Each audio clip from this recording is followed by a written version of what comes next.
Frank. I love you guys. Thank you for having me. It's always an honor. My brief cameos. Maybe I'll see you again one day soon. One of these days. I'm very busy, though. I'm very busy. We'll see. Have a great day. We'll see you back here tomorrow.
You're watching Fox 35 News Plus, streaming on Fox Local. Well, welcome into Fox 35 News Plus. Garrett Weimer here. Thanks for joining us on this Wednesday morning. Governor Ron DeSantis speaking right now in Tampa, following up after signing a bill, a couple of bills there regarding mental illnesses and mental health care. So he is taking questions now. Was just asked about this plan for so-called Alligator Alcatraz. Let's go ahead and listen in as the governor speaks. DHS, it'll help our state and local law enforcement with relieving some burden on resources. We'll probably also do something similar up at Camp Blanding, which is where our National Guard headquarters to train there. We have some capacity there, so Kevin Guthrie, Division of Emergency Management, are working on that. So we'll have a formal announcement on both of those very, very quickly. There's zero environmental. I mean, you're talking about the guy that's plowed how much money into Everglades restoration? Why would I want to do anything that would do? In fact, Ben Albritton and I had to fight to get Everglades fully funded. The original House budget print in the Florida House cut $500 million out of Everglades restoration. I called for, we did $1 billion more my first 4 years than the previous 4. We're exceeding that by leaps and bounds in these 4. And it's made a difference. We're going to be doing the ribbon cutting for the C-43 reservoir over on the western side of Lake Okeechobee. Huge project. We did the stormwater treatment part of the EAA reservoir ahead of schedule, which is south of Lake Okeechobee. We did the C-44 reservoir. The feds haven't done their part on that, and they haven't done their part on the southern part of the reservoir. We've got a lot of resources in the budget to continue the momentum. So we will do it. It will have zero impact. This is an airport that's already there. clearly, from a security perspective, if someone escapes, there's a lot of alligators you're going to have to contend. No one's going anywhere, once you do that. It's as safe and secure as you can be. And it's just like we do in storms and hurricanes. It isn't like we're going to start doing permanent sewer and all that. It's all temporary. We set it up, we break it down. This isn't the first rodeo. This thing's been used a bunch of times over many, many years. And so the impact will be zero. And that's in keeping with our policy to do really historic Everglades restoration. I think people are they're trying to use the Everglades as a pretext just for the fact that they oppose immigration enforcement. I mean, let's be clear. That's where you are on the far left now. They don't want the laws enforced at all, and you're seeing that with some of the demonstrations and some of the other things. And you have a right to have that view, but that is not the policy of the United States of America. That is not the policy of the state of Florida. So I think the capacity that will be added there will help the overall national mission. It will also relieve some burdens off our state and local folks who are required to participate under the law that we passed in the special session at the beginning of the year. And remember, I called for that special session right on the heels of President Trump's, actually before his inauguration, because we knew this was going to be a front burner issue. We knew we had to lead the way. And particularly the leadership in the House of Representatives really fought us on that and initially said, oh, it's premature. We can just deal with it in the regular session. First of all, that would have been many months later, and that would have lost time. Second of all, it would not have gotten done in the regular session. I can tell you that. Had we not called that special session, the immigration legislation, which now President Trump's administration is telling other states to emulate, that would not have gotten done. And so it's it's important that we're leading the way on this. I think it's going to ultimately be the case that other states start to follow through a little bit more like Florida is. But I'll tell you, I thought you'd have a lot of states lining up immediately right after we did our legislation, and you didn't really have it as much. And I think maybe it's just people got confused about what was being done in Florida because there was static in the system at that time with the opposition. But eventually the plane landed, and so this will be. But this is fully funded by the federal government. So I'm a big believer that we need to enforce our laws. The resources that we've brought to bear on doing things like that, like for example, on helping supplement the Coast Guard's interdiction efforts off our coasts. Now, it's not as much here in the Tampa Bay area, but if you go down Jupiter, Palm Beach, the Keys, you'll have people running boats. Illegals will come in boats from Haiti, from Cuba, from Bahamas, and I can tell you when we interdict those, there are sometimes drugs, there's sometimes explosives, there's sometimes firearms. So that's obviously not something we want people coming illegally, getting dumped on our coast, and then bringing a bunch of contraband. So we did Operation Vigilant Sentry, a year or two ago, and we've been, just because of Florida's efforts, we've turned 18,000 illegals over the Coast Guard for repatriation during that time. And so that requires us to expend resources, but I think that is very well spent. Would you rather have had those 18,000 wash up on the shores of Florida? And even if they don't mean any harm, then you're responsible, basically, and they become public charges effectively, which is not what we want either. So I'm somebody that I think it's a good use. If you're a law and order state, that's across the board. But on this mission, this is something that was requested by the federal government, and this is something that the federal government is going to fully fund. And so from a state taxpayer perspective, we are implementing it. We have guys that are going to be doing the work and the logistics because we're very good at that, but that will be fully reimbursed by the federal government. Okay, thanks everybody. God bless. Governor DeSantis wrapping up there, talking about Alligator Alcatraz, the temporary detention facility that has been talked about a lot in recent days.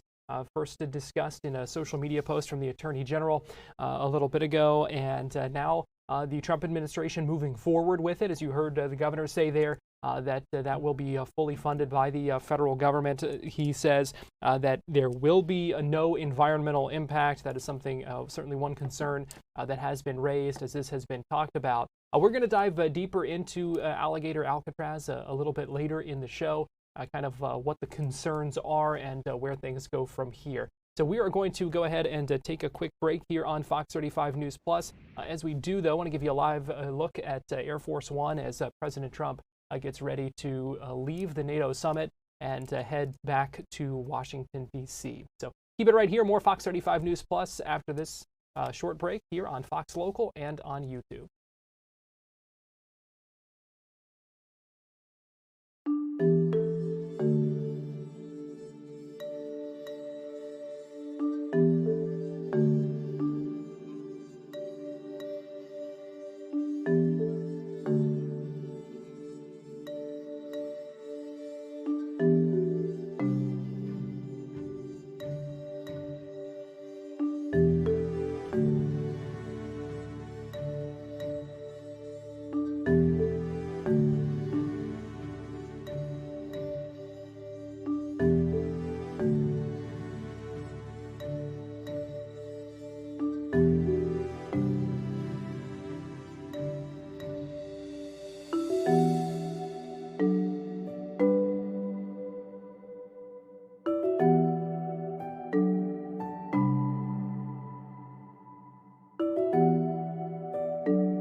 You're watching Fox 35 News Plus, streaming on Fox Local.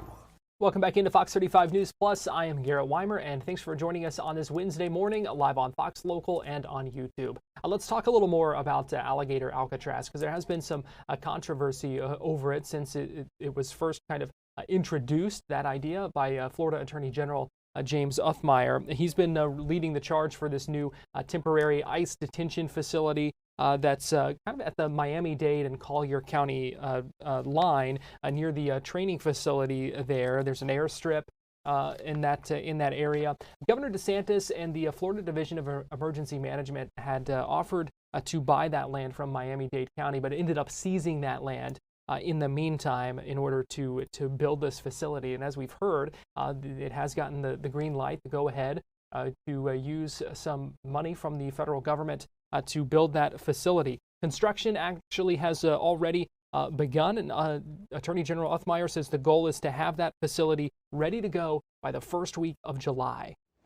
Attorney General James Uthmeier here at the Miami-Dade Collier training facility. This is an old, virtually abandoned airport facility right in the middle of the Everglades. Florida's been leading on immigration enforcement, supporting the Trump administration and ICE's efforts to detain and deport criminal aliens. The governor tasked state leaders to identify places for new temporary detention facilities. I think this is the best one. As I call it, Alligator Alcatraz. This 30 square mile area is completely surrounded by the Everglades. Presents a efficient, low-cost opportunity to build a temporary detention facility because you don't need to invest that much in the perimeter. People get out, there's not much waiting for them other than alligators and pythons. Nowhere to go, nowhere to hide. Within just 30 to 60 days after we begin construction, it could be up and running and could house as many as 1,000 criminal aliens. This presents a great opportunity for the state of Florida to work with Miami-Dade and Collier counties. Alligator Alcatraz, we're ready to go. But that program, that idea has not been without its detractors and those who have expressed a number of different concerns about it, including Congressman Maxwell Frost, a Democrat from Orlando, who slammed the plan, calling it cruel, saying it's a political show.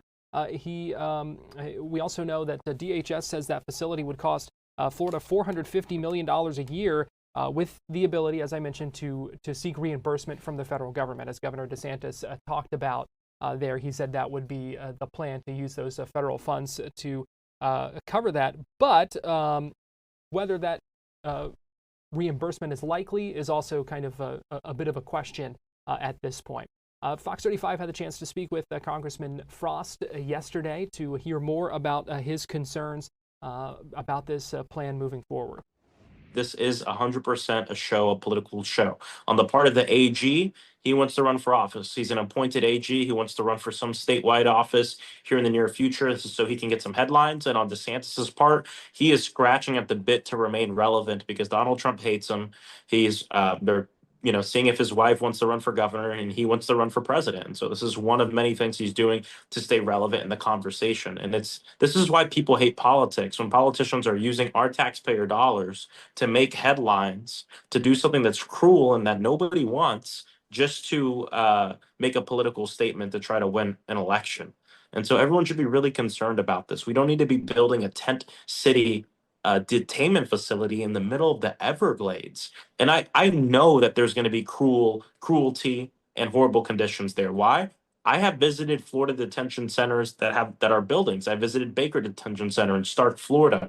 Those are buildings with AC, and I can tell you that the conditions in that facility are horrid, to the point where I wrote a letter to President Biden at the time telling him that they needed to close down the facility because it is not up to par with what a federal facility should be. I can tell you, if that facility that is a building was horrible, what do you think the tent city is going to be in the middle of the swamp? This is dangerous. I've been thinking a lot about the hurricane aspect of it in terms of the detainees there and the staff there that are, being made. Hey, here's your assignment: be in the middle of the Everglades.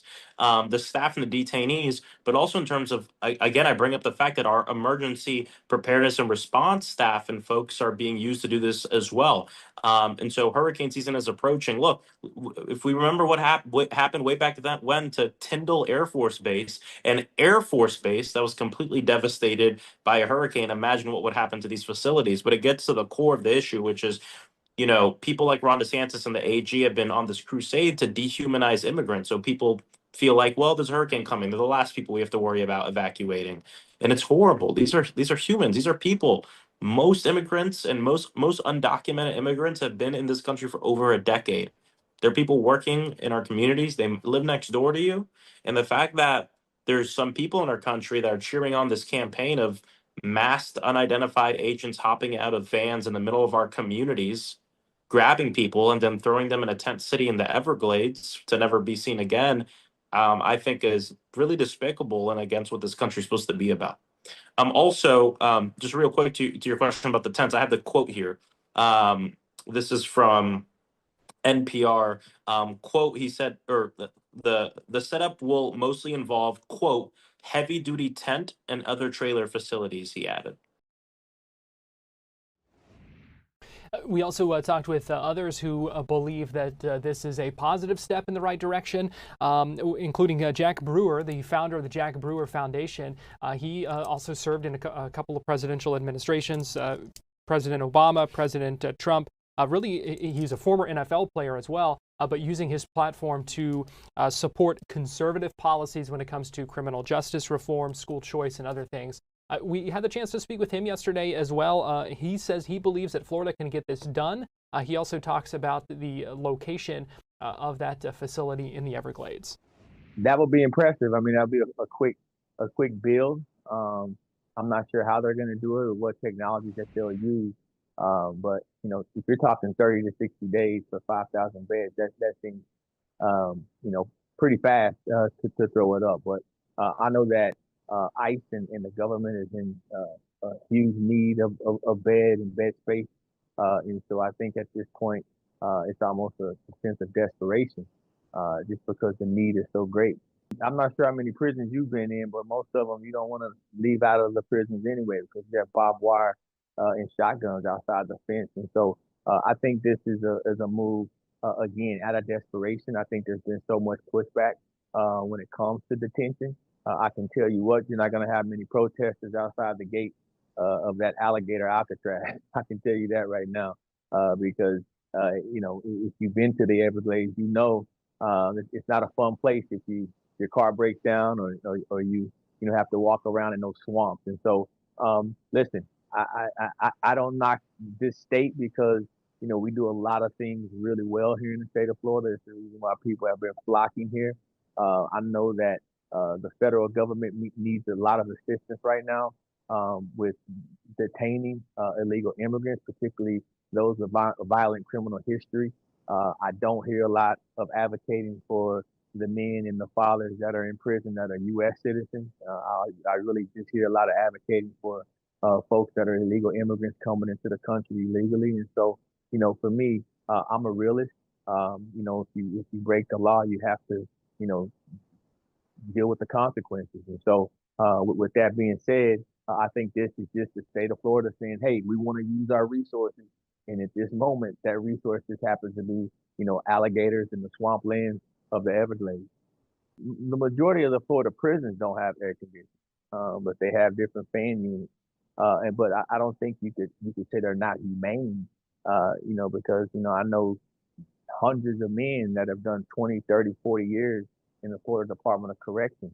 And so, it's detention. Listen, this is not a luxury environment. The folks that go into these places have broken the law and they have to deal with the consequences. Now, everybody needs to be treated humanely, but I wouldn't assume that the state of Florida would be, these are federal facilities, by the way. I mean, this just the state of Florida will be literally contracting them out to the federal government. The state of Florida does not do immigration enforcement. And so with that being said, I would assume that, with everything else that we have in the state of Florida, usually we do things the right way. Perfect. Anything else you think we're skipping over when it comes to this detention facility, how the people are being potentially going to be kept, and what's kind of your thoughts? I think leaning into your experience is good. I mean, these are soft side facilities. I mean, you're talking about facilities that aren't hardened if they're putting them up in 30 to 60 days. And so whenever you have a soft side facility, they are typically easier to break out of and not as secure. And so the security measure for this location is going to simply be the swamp. It's going to simply be the Everglades and the environment outside. And so it makes sense. There's other soft side facilities being discussed all around the country, whether it's Texas and other parts of the country. And so this is not the first of its kind. And you got to remember, when you talk about 8 million illegal immigrants on the non-detained docket, you're talking about millions of people that have already had deportation orders put against them that are supposed to leave. That's a lot of people to handle for the government. So the system is being overrun. And so these measures are in a time of desperation. And so I don't think this is a time to criticize. I think this is a realization that these are real people you're talking about. They're real moms and dads that are working for ICE and for DHS and are going out there and doing enforcement. These are real American people who have to go in and enforce our borders, have to enforce our interior. Law enforcement needs our respect and our support right now. These are not games and these are not, fun times, but we have to protect, the civility and the laws of the United States and the state of Florida. You can expect that conversation to continue as things continue to move forward with the so-called Alligator Alcatraz. We're going to take a break here on Fox 35 News Plus, but we'll be right back.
watching Fox 35 News Plus, streaming on Fox Local. Welcome back into Fox 35 News Plus. I'm Garrett Weimer, and thanks for joining us on this Wednesday morning. A man has been arrested after police say he stabbed a woman in the parking lot of the mall at Millennia. That suspect ended up being tracked down in Longwood in Seminole County, now being held behind bars in the jail in Seminole County. Fox 35's Amanda McKenzie has more on how the victim is doing. Good morning. Well, Fox 35 spoke exclusively with two witnesses who ran over to help the woman suffering from stab wounds. She is still recovering at the hospital this morning. Meanwhile, her accused attacker is now behind bars here at the Seminole County Jail. He just had his first appearance before a judge yesterday. Now, 41-year-old Allenton John is facing attempted murder charges after investigators say he stabbed a woman in the parking lot of the mall at Millennia on Monday night just before 11 p.m. Nearby witnesses say they saw and heard the woman being chased while screaming in pain. She asked me to call her mom. I called her mom. Phone went to voicemail twice. Asked her who else can we call, just trying to keep her calm in the process. She recommended she asked me to call her brother. I called her brother for her. Police say Allenton John stabbed the victim in her neck, chest, stomach, shoulder, back, and thigh. She was rushed to the hospital by first responders. John's arrest report says he drove off from the scene and was later found and arrested in Longwood. Right now, he is facing second-degree attempted murder charges as well as resisting arrest without violence. He is being held here on no bond. Fox 35 Storm Team meteorologist Brooks Garner joins me now. And Brooks, we're gearing up for some increasing rain chances again. We sure are, Garrett. We'll have a few isolated storms around this afternoon, especially west of Orlando, like from the attractions to Tampa. But for tomorrow and Friday, a much better chance for some afternoon storms, and they could be impactful with torrential rain and lots of lightning, even some wind gusts over 60 miles per hour. We'll take a deep dive into that. First off, though, today, the story's the heat. Again, big surprise there, right? 93 in Orlando, 95 in Ocala. It'll be a little cooler at the coastline on the Atlantic side with upper 80s to around 90. The wind's coming in off of the water.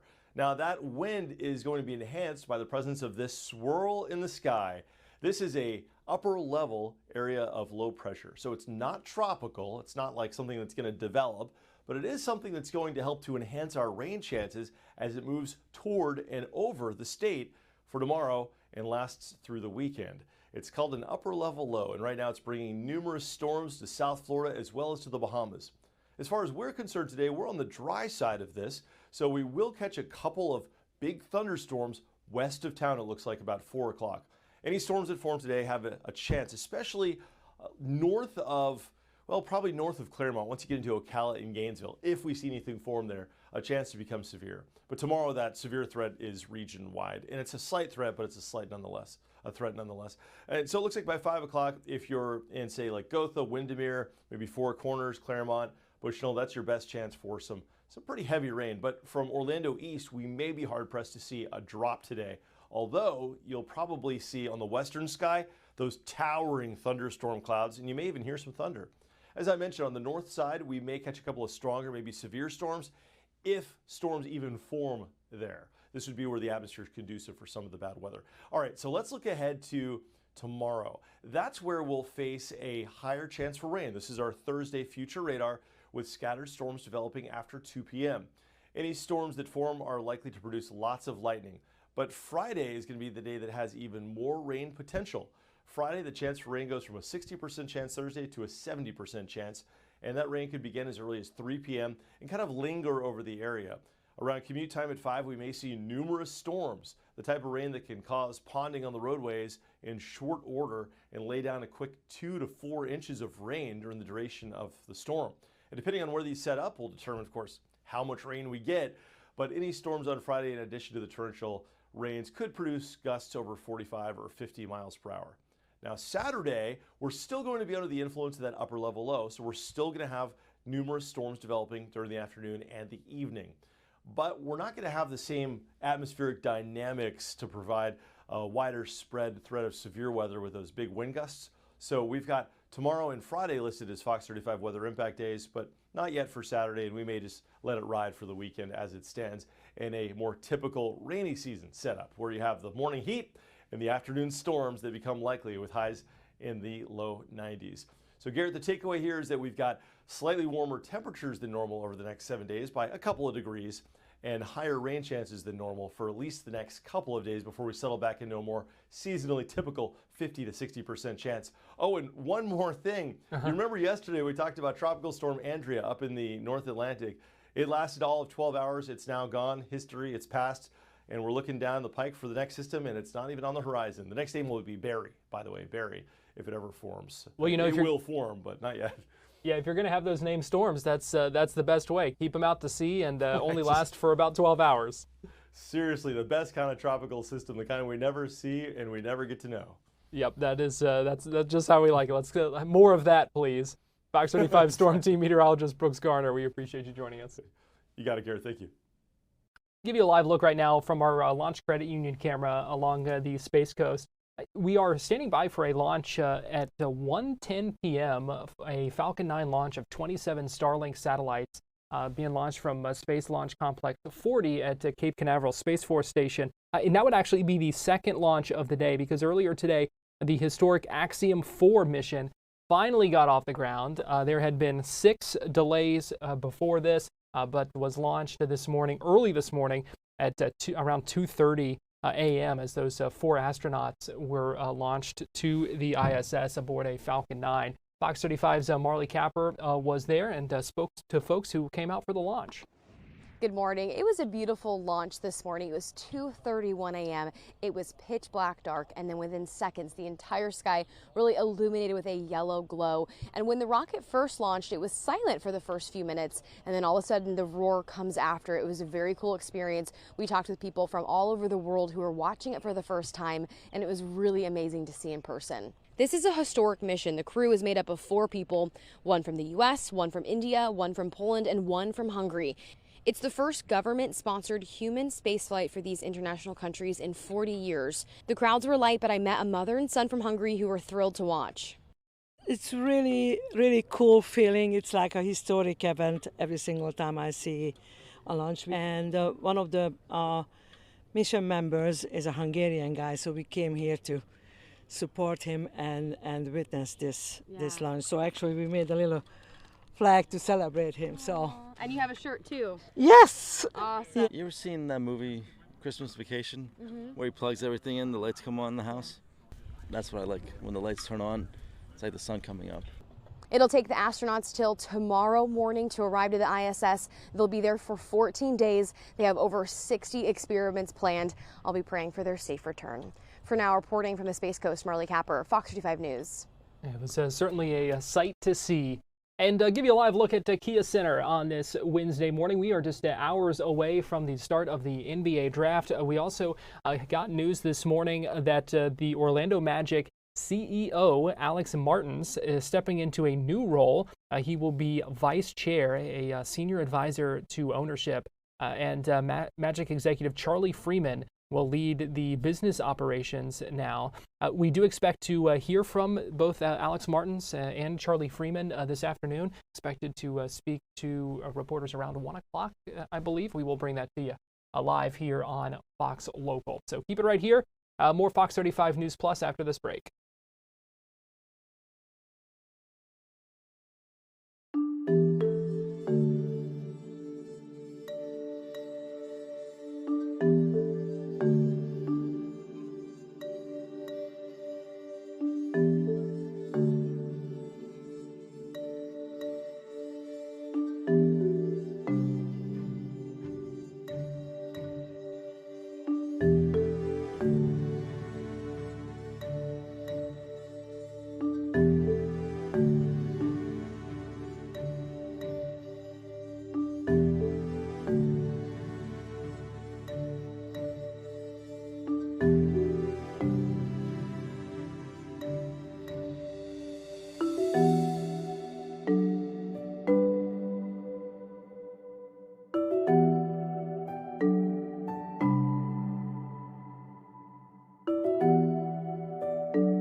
You're watching Fox 35 News Plus, streaming on Fox Local. Welcome back into Fox 35 News Plus. Governor Ron DeSantis in Tampa this morning. We carried his question and answer with reporters live as he talked about Alligator Alcatraz and a number of other things as well. The news conference was held at the University of South Florida Health Morsani College of Medicine as he was signing some bills that had to do with mental health and addiction recovery as well. He also signed the Tristan Murphy Act, which stresses treatment instead of incarceration for nonviolent offenders with serious mental illnesses. He also, while he was speaking, talked about the evacuation flights that have been going on and bringing folks back from Israel to the United States, many of those flights landing in Tampa. He said there will be no more rescue flights now that the airport there in Tel Aviv is back open, but he says they were able to evacuate about 2,000 Americans from Israel. Here's what Governor DeSantis said during that news conference in Tampa just a little bit ago. So here we are today. We have reduced homelessness. We're 22% less in homelessness. Part of that is support, but part of it is also accountability, and I think you got to do both. But we want to keep the momentum going. So today I'm going to sign Florida Senate Bill 1620, which implements key recommendations made by Florida's Commission on Mental Health and Substance Abuse Disorder. Now, some folks are going to be talking about the bill a little bit more in depth, but I think that this is the product of people really looking and trying to see what goes on in this space, and not only just in Florida, but looking around the country to see what's worked or not worked, and then offering recommendations about how we can do a better job. And so you're going to see a lot of things, I think, that'll be very, very positive. So I want to thank folks who were involved with that. I think this helps build a system to try to prevent the worst crises from occurring in the first place.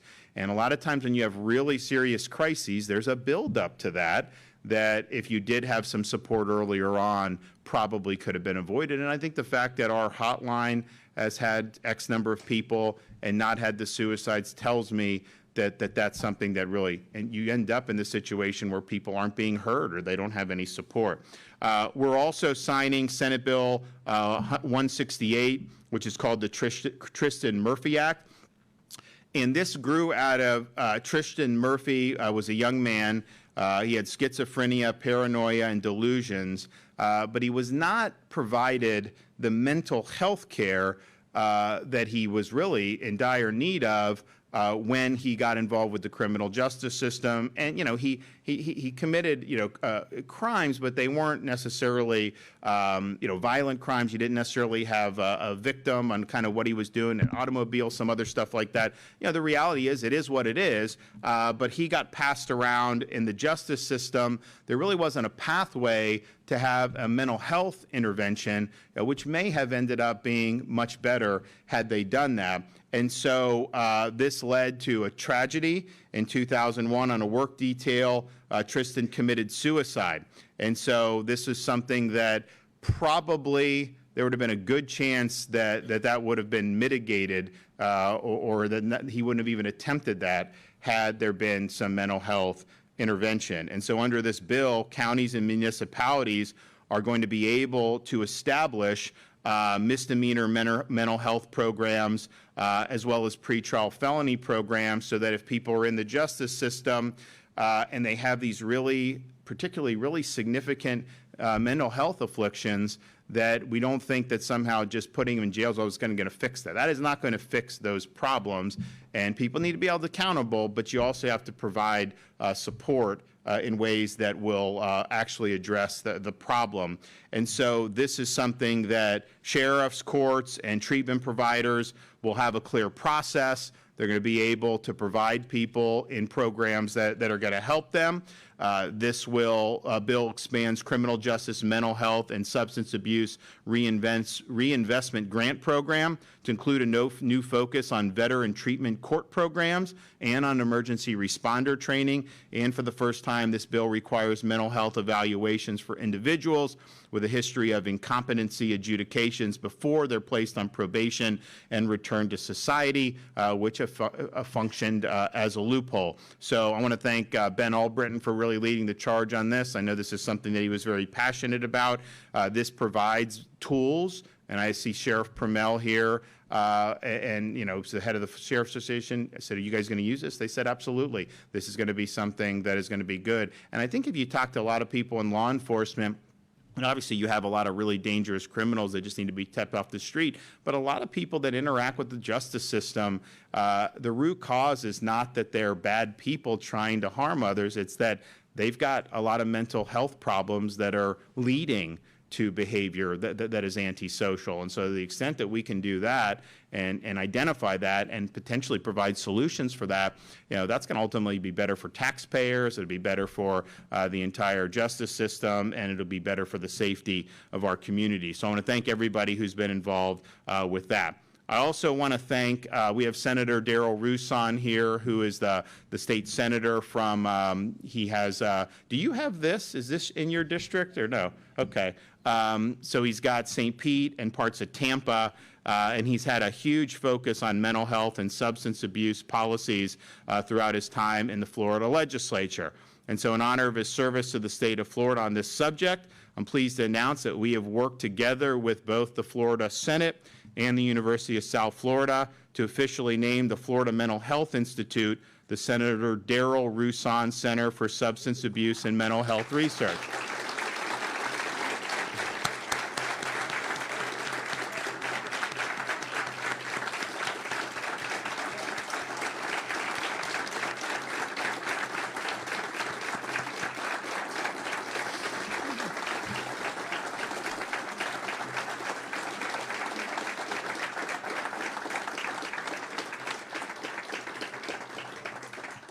The Florida Mental Health Institute is the largest behavioral health services research center in the U.S. and conducts applied research to improve services and outcomes for individuals with mental, addictive, and developmental disorders. And we're very happy to see this, and we're proud that Darrell has been an example of overcoming substance abuse, but also has been very passionate about helping others who may be in similar predicaments. And so thanks to everybody who's been involved with all these initiatives. I know there was, they were trying to get this into statute, and there was a little bit of a hiccup on that, but it was a period, a lot of hiccups, but just the way it is. So, but nevertheless, we're happy that we were able to work together with the Senate to get this done, and thanks to USF for also working with us on this. That was Governor Ron DeSantis there, as speaking in Tampa just a little bit ago. As we look here at the tarmac, where it appears the president will be leaving shortly. Leaving NATO. He spoke earlier today in the Netherlands, holding a news conference where he talked a lot about Iran and Israel and the ceasefire and a number of other things as well. He was alongside the Secretary of State Marco Rubio, Secretary of Defense Pete Hegseth, and will soon be leaving, getting on board Air Force One, which you see in the background there, and heading back to the U.S. capital of Washington, D.C. So we are getting ready to go to break here on Fox 35 News Plus, but we'll go ahead and kind of leave this up and check this out for a couple of minutes as the president boards the plane to head back stateside.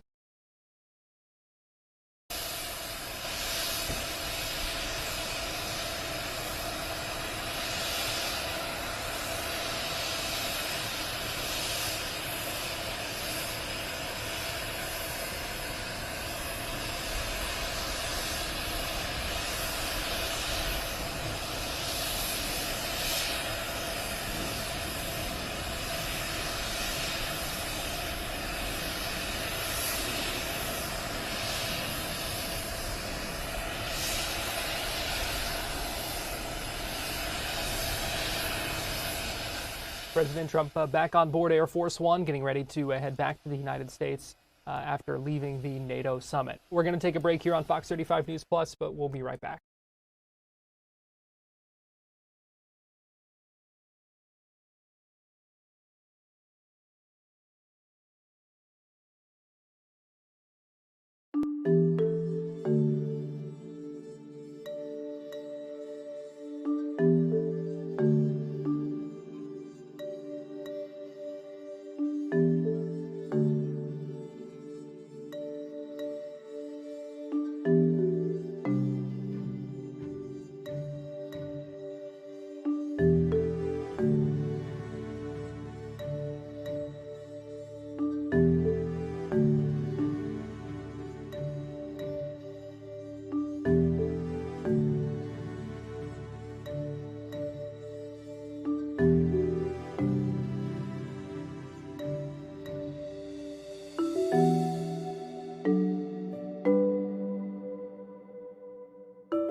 You're watching Fox 35 News Plus, streaming on Fox Local.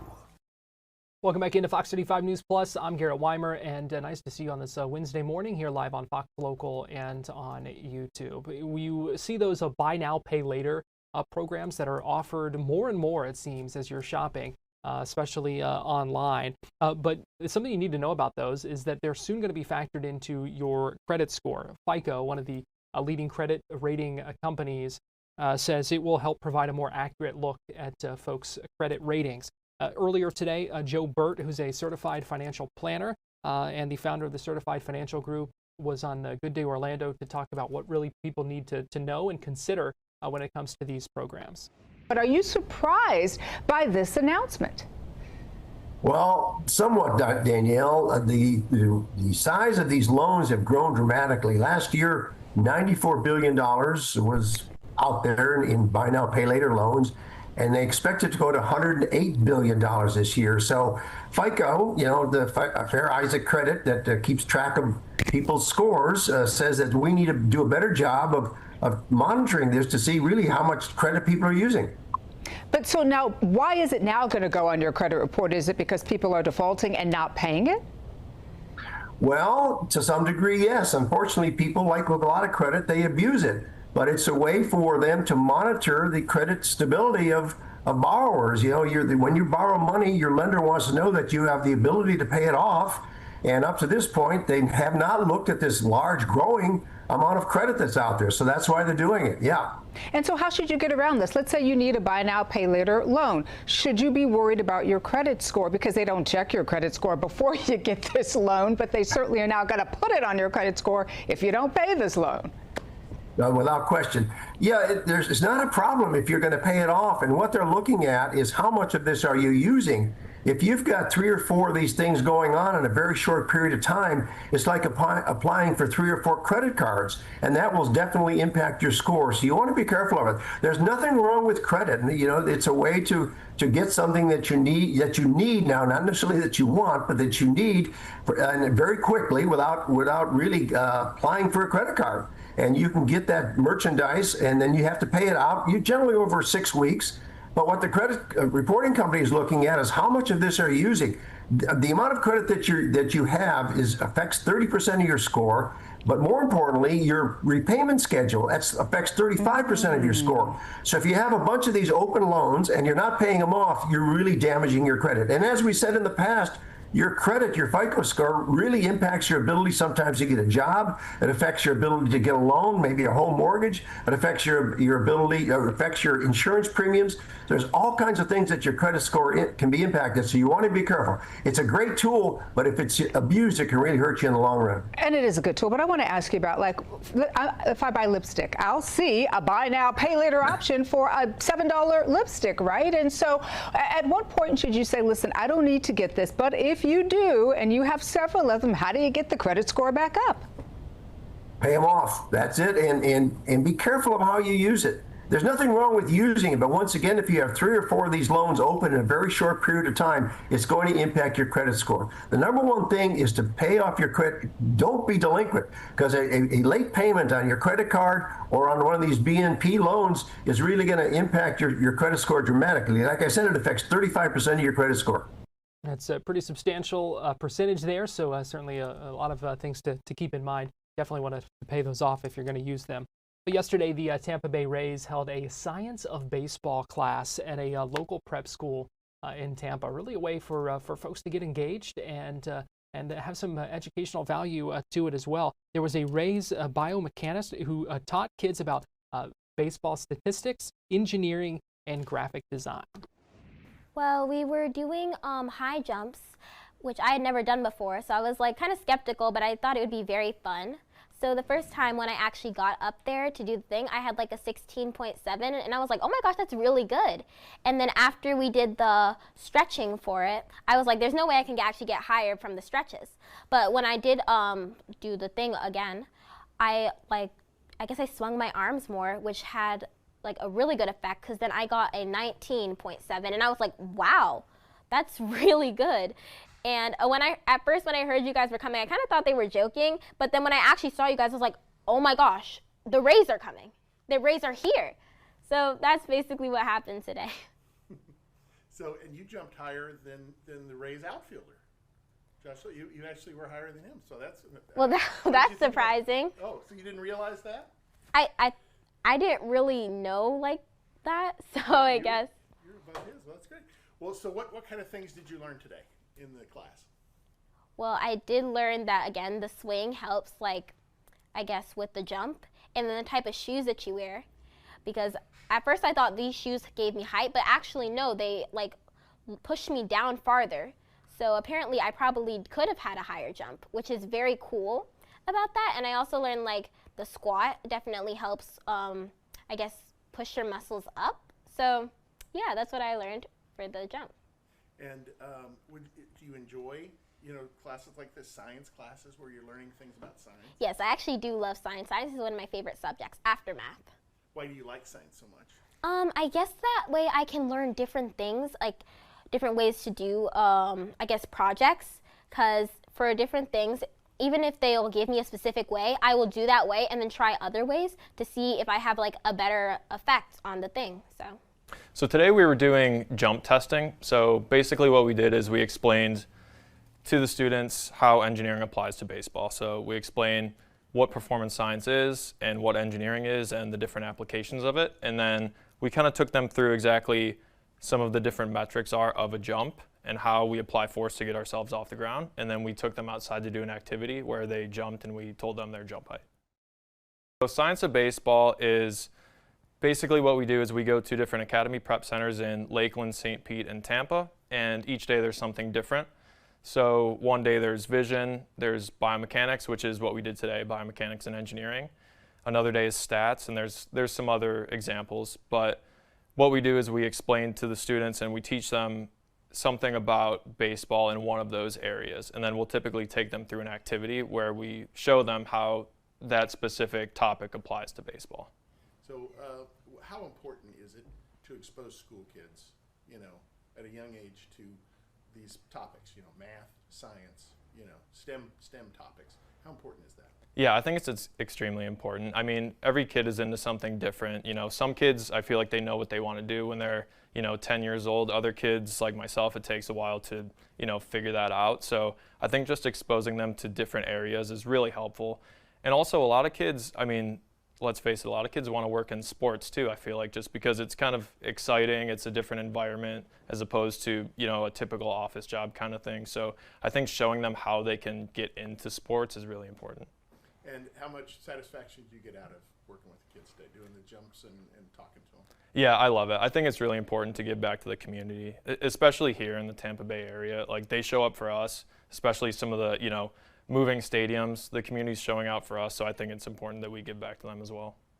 Well, the Rays have been involved with all three of our schools during our summer session through the science of baseball, basically teaching our students, and they've been 7th graders each of the last 4 summers, basically the entire operation of a Major League Baseball team, from the physics of it, the business of it, the athleticism of it. It's been a fantastic partnership. One of the very important things for children as they're growing up and being educated is to expand their intellectual and social horizons. It is a tremendous opportunity for children to see what a major league franchise has to do. Everything involved. It's just an incredible expanding experience for our kids. Without a command of numeracy and of science, I think we become weaker as citizens. It is extremely important that all of us as Americans have a command of the language and of the math and science behind life. And does it give you some satisfaction when you see a kid that sort of the light bulb goes off, like when they're trying to solve a math problem, or they get a science question? I mean, how right? Where they can associate that with the speed of a major league pitch, the physics, the trajectory of a ball coming off of a bat, and they understand it a lot more, and they have a better appreciation for the nature and the science of life. Terrific. Anything else you want to add? No. What I really would like to add is Academy Prep cannot run without the generosity and commitment of angels in our community, like the Tampa Bay Rays, who have a very strong passion for all of us here, and want to support the fans that come and support them. The Tampa Bay Rays are, I would say, we've been at this now for 25 years, the most committed of the professional franchises that we've had. How cool is that? I wouldn't mind sitting through one of those science of baseball classes, and it looked like, sounded like those students, including Farah there, that 7th grader that we heard from first, really had a good time and were able to take a lot out of that. We appreciate you joining us for Fox 35 News Plus. That's going to do it for us here at this 11 a.m. hour. Get ready for noon and to kind of turn the page into the afternoon hours on this day. We do have more coverage coming up for you this afternoon here on Fox Local. Again, that SpaceX launch that's scheduled for a little after 1 o'clock. We'll bring you. We'll also hear from the Magic at 1 o'clock, and then we'll be back here at 2 with Florida Live. So keep it here on Fox Local.